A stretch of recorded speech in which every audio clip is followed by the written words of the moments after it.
Arms up, don't move. The measuring tape wraps around her waist. Margaret stops breathing. The American soldier's hands are 6 inches from her body. She can smell tobacco on his uniform. Diesel. Something sweet she cannot identify. She knows what comes next. They all do. Sie vermessen uns wie Vieh. They're measuring us like cattle. 11,000 German women served in auxiliary roles during the war. Fewer than 500 were captured by Americans. Margaret, 22, former Wehrmacht nurse, is one of them. 6 days since her last real meal, 3 days since capture, 90 seconds since this soldier wrapped cloth around her ribcage. The tape clicks as it retracts. He writes a number on his clipboard, moves to the next woman. Renate, 19, signals operator, youngest in their group. Her hands tremble at her sides. The soldier doesn't look at their faces, doesn't speak, just measures, waist, hips, shoulders, writes numbers. Margit's mind races through every warning. Die Amerikaner sind Tiere. Wenn sie dich fangen, nehmen sie alles. The Americans are animals. When they catch you, they take everything. The barracks smell like wet canvas and fear. 12 women stand in a line, 12 sets of measurements. The soldier, his uniform says Mitchell, sergeant stripes on his sleeve, wedding ring on his finger, moves with clinical efficiency. No leering, no touching beyond the tape. But that means nothing. They measured cattle before slaughter, too. Renate starts crying, soft, hiccuping sobs she tries to muffle. Mitchell pauses, looks at her, says something in English none of them understand. His tone sounds almost apologetic. But Margaret has heard apologies before. The door opens. Cold air rushes in, carrying snow and smoke. Another American enters, female this time. Officer insignia, Red Cross armband. She surveys the room, counts the women, then speaks to Mitchell.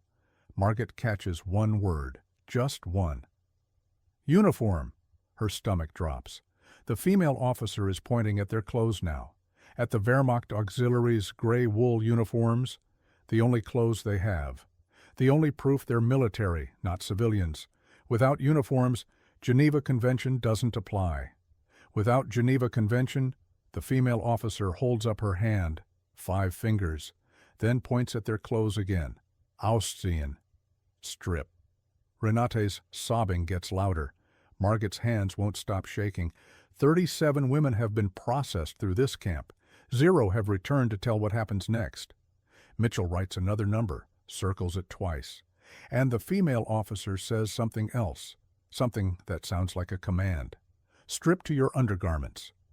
The female officer's German is flawless, Bavarian accent, educated, the kind of German Margaret's grandmother spoke, which makes it worse.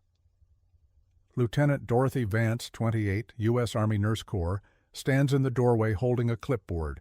Behind her, 2 male soldiers carry metal canisters. The smell hits before Margaret can identify it.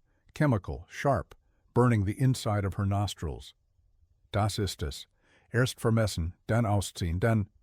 This is it. First measure, then undress, then... The powder is DDT. Dorothy's voice cuts through the panic. Delousing agent, 92% of POWs from the Eastern Front carry lice. Typhus killed 3 million people in the last war. We're not losing anyone to insects. She says it like she's reading a grocery list. Ilse, 31, former school teacher turned Wehrmacht administrative clerk, steps forward. Oldest woman in the group, protective, dangerous when cornered. And the measurements? Her German is sharp, accusatory. Why do your men need our measurements? Dorothy tilts her head, studies Ilse for 3 long seconds.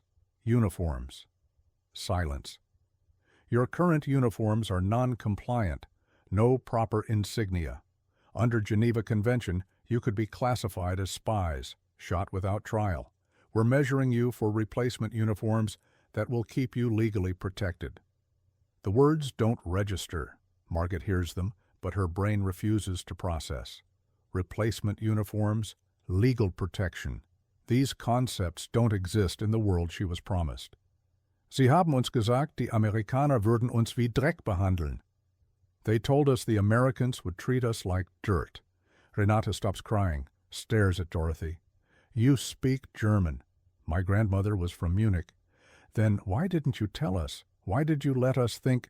Because I needed to hear what you said when you thought no one understood. The room goes cold, colder than the snow outside. Dorothy heard everything, every whispered fear, every assumption about American cruelty, every piece of propaganda they repeated like prayer. She heard them call her people animals, and she's still holding delousing powder instead of a weapon. Mitchell sets down his clipboard, points toward a curtained area in the back. Uniforms off. Undergarments stay on. Powder application takes 4 minutes. New clothes are waiting on the other side. Margit's hands shake as she reaches for her buttons.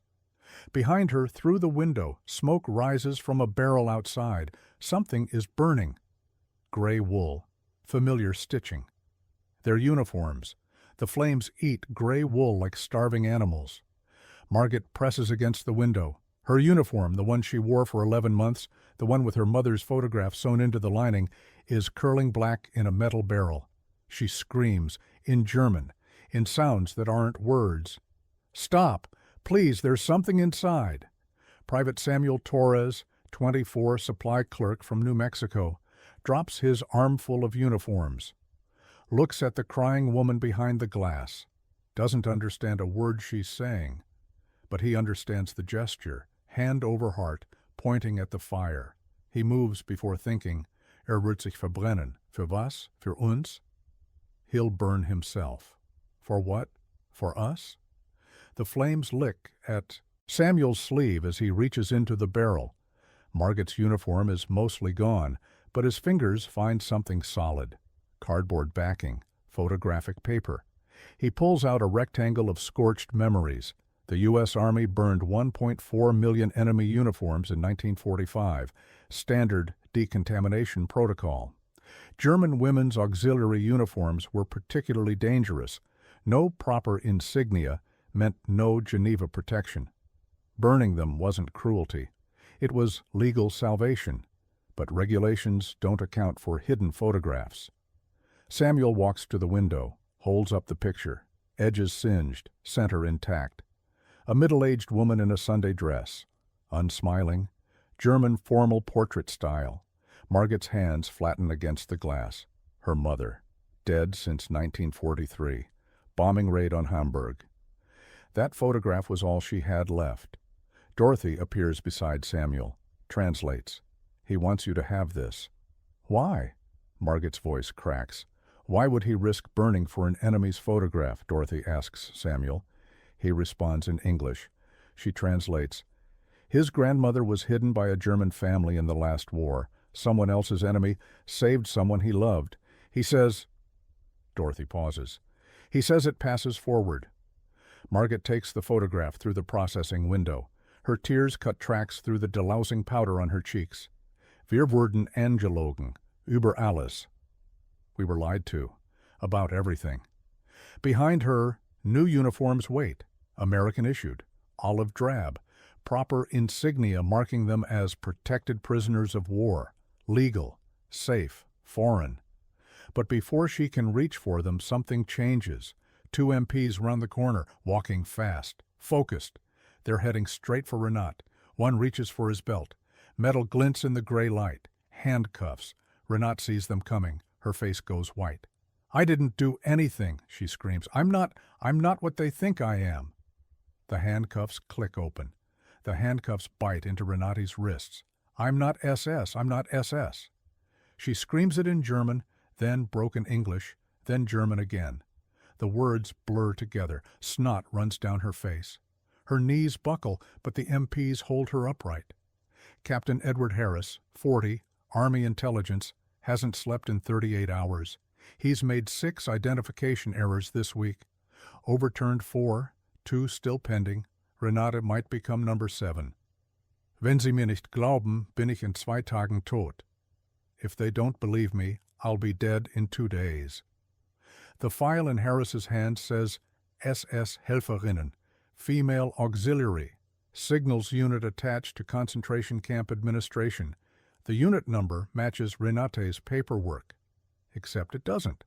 3,200 POW misidentification cases in the European theater, 1945. Average resolution time, 6 to 14 days. 12 wrongful executions documented before protocols improved. Renate doesn't have 14 days. Ilse pushes through the other women. The MPs tense. Hands move toward sidearms. Wait. Her English is rough but functional. The file. Show me the file. Harris stares at her. Who the hell are you? Administrative clerk, Wehrmacht. I processed unit transfers for 2 years. Show me the file. Something in her voice, teacher's authority, maternal steel, makes Harris pause. He holds up the folder, doesn't hand it over, but holds it where she can read. Ilse's eyes scan the page. Unit designation, personnel number, transfer dates. Her face changes. The numbers are transposed. She points. Look, 472. Her papers say 427, different unit entirely. 472 was signals. 427 was SS auxiliary attachment. Harris finishes. His jaw tightens. You're saying someone wrote the numbers backwards? I'm saying someone was tired, like you. The barracks go silent. Even Renate stops screaming. Every woman holds her breath. The MP's hands hover near their weapons. Harris looks at the file, at Renate, at Ilse. Mein Leben hängt an zwei vertauschten Zahlen. My life depends on 2 transposed numbers. I can prove it, Ilse says, but I need one thing. What? Measure her again. Harris blinks. What the hell does measuring have to do with SS auxiliaries had different sizing protocols, selection criteria, height requirements. If she was SS, her body would match their records. Ilse's voice doesn't waver. If she wasn't, it won't. Measure her. Compare the numbers. Harris looks at Sergeant Mitchell, at the measuring tape still in his hand, at the tool that might save a life, or end one. The measuring tape stretches across Renate's shoulders. Mitchell's hands are steady, professional. He's measured 400 POWs this month. Never once thought the numbers might determine life or death. Until now. Shoulder width, 14 inches, he writes. Waist, 24. Height, he pauses. Looks at the tape, looks at Renate. 5'2", Ilse nods. SS female auxiliaries had minimum height requirements, 5'5". Himmler's directive, he wanted them tall, impressive, Aryan ideal. She looks at Harris. Renate is 3 inches too short. They would never have accepted her. Mein Körper wird mich retten oder verdammen. My body will save me or condemn me. Dr. Catherine Webb, 36, U.S. Army Medical Corps, enters the barracks. Harris called her 12 minutes ago. She's seen this before. Body measurements used in war crime tribunals, identification verification, proof of identity when paperwork fails. The method is sound, Webb confirms. SS selection criteria were documented.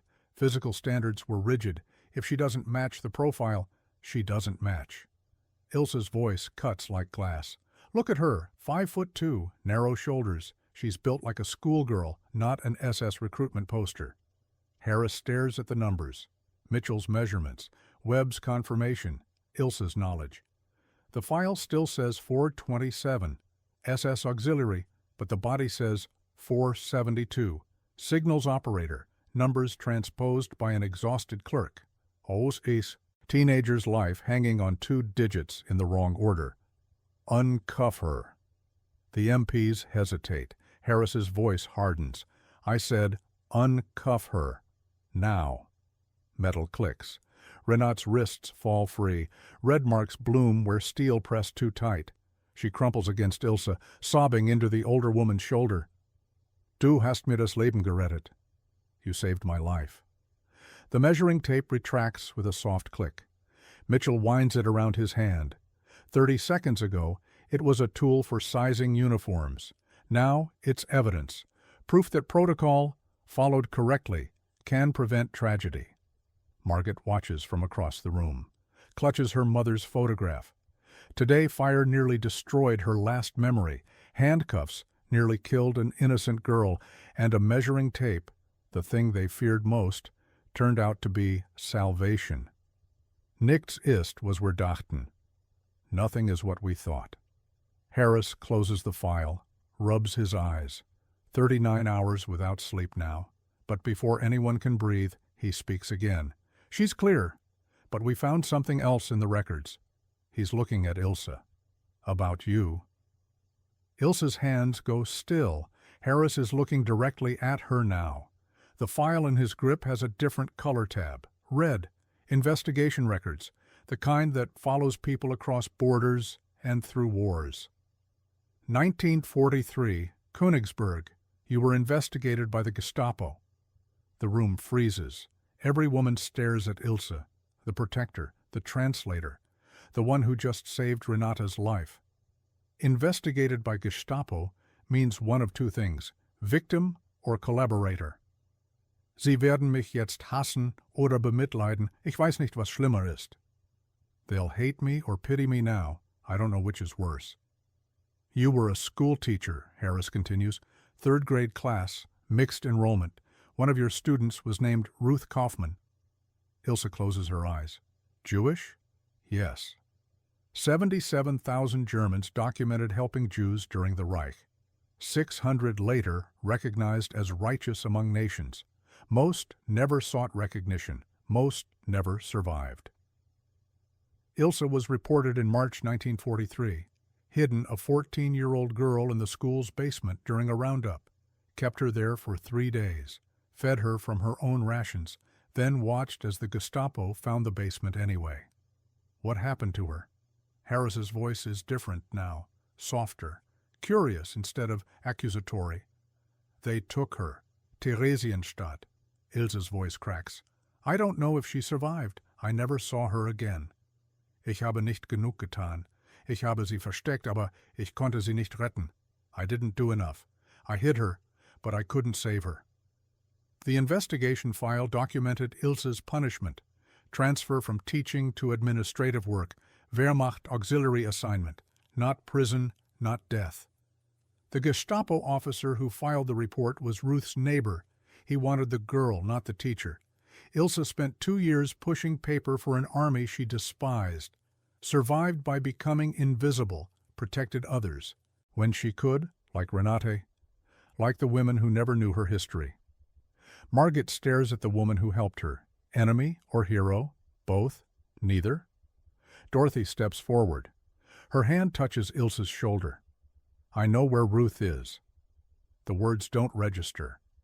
Ilse blinks, shakes her head like clearing water from her ears. What? Ruth Kaufmann, 14 in 1943, sent to Theresienstadt. Dorothy's voice is gentle, precise. She survived. She's alive. Ilse's knees give out. Margit catches her before she hits the floor. Where? Ilse whispers. Where is she? Dorothy glances toward the camp's eastern sector. Displaced persons processing. Translators needed. She's here, in this camp, working for us.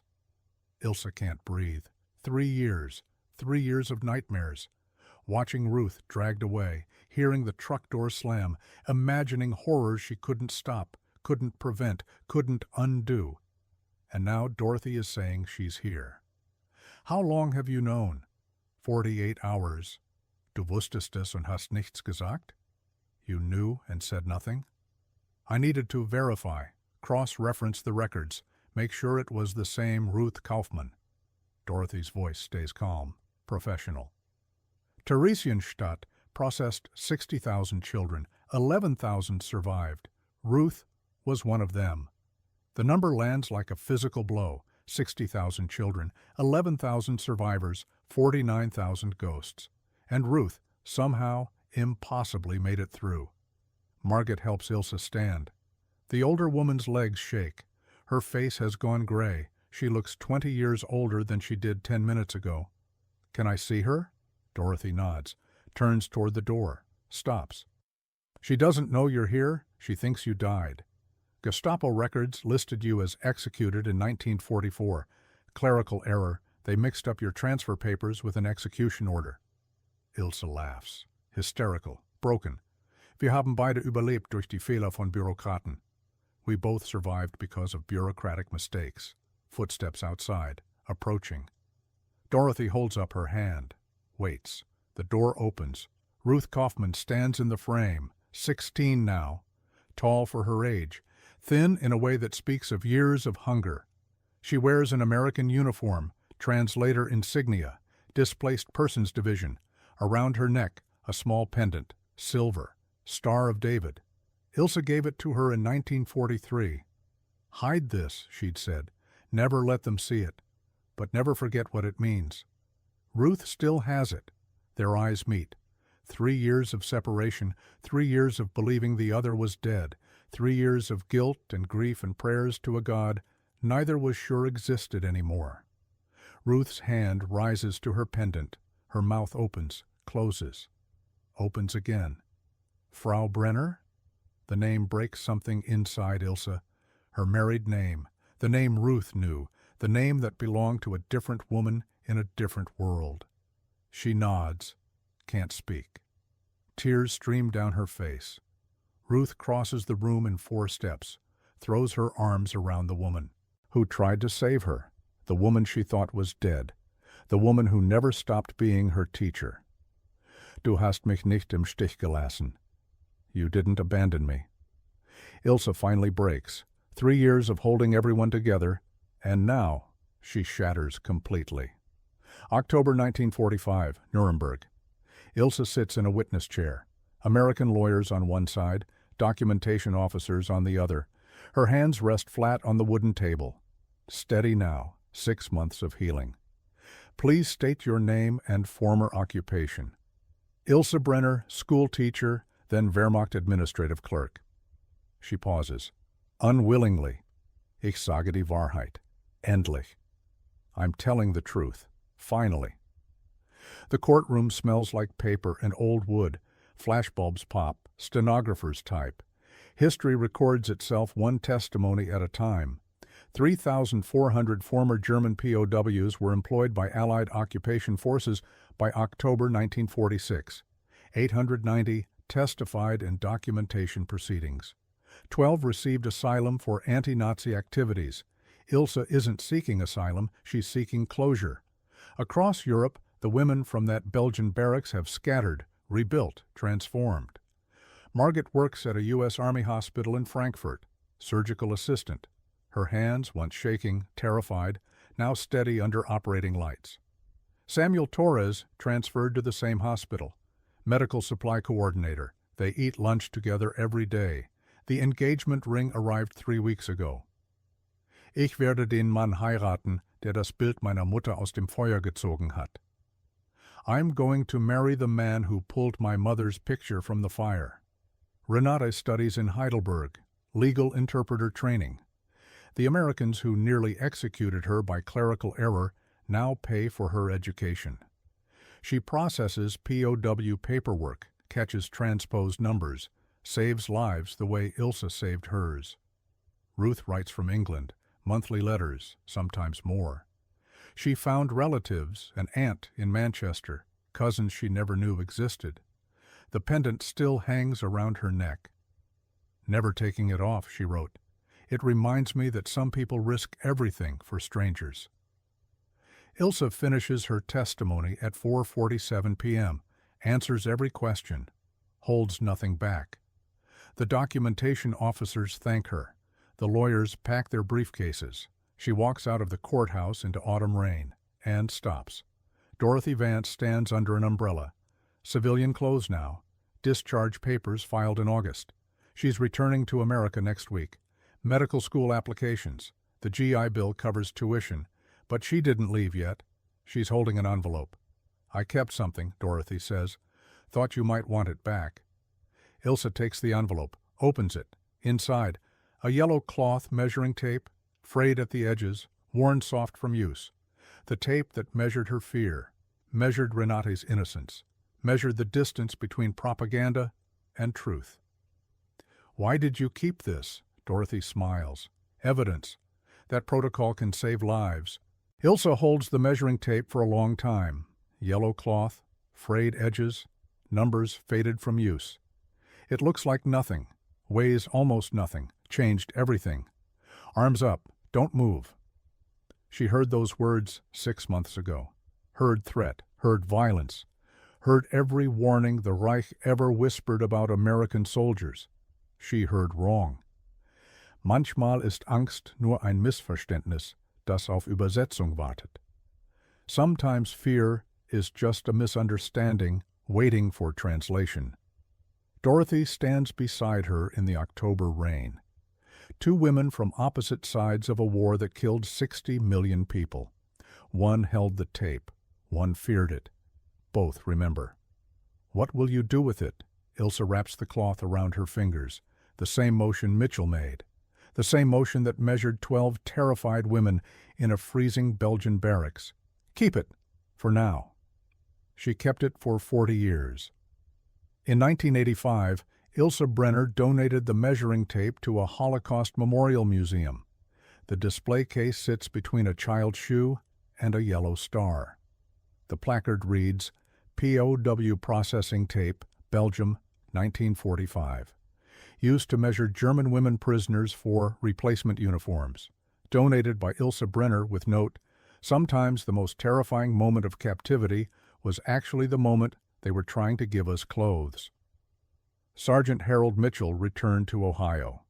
Told his daughters the story every Veterans Day. Died in 1987. His granddaughter became a nurse. Samuel Torres married Margaret in June 1946. 3 children, all bilingual. Margaret kept her mother's photograph in every home they ever owned. Renata processed over 12,000 POW files before retiring, caught 247 identification errors. No wrongful executions on her watch. Ruth Kaufman became a translator at the United Nations, specialized in refugee documentation, wore the Star of David pendant every single day until her death in 2019. Dorothy Vance graduated from Johns Hopkins, spent 30 years as an Army physician, never forgot the women in that barracks, never forgot what fear looked like or how fast it could become trust. And Ilse, she taught again, different country, different students, same belief that children deserve protection no matter whose flag flies overhead. Wir wurden nicht wie Feinde behandelt. Wir wurden wie Menschen behandelt, die Kleidung brauchten. They didn't treat us like enemies. They treated us like people who needed clothes. The measuring tape rests in its museum case, frayed, faded, silent. But every visitor who reads the placard understands. Sometimes salvation comes disguised as fear. And sometimes fear is simply waiting for someone to explain.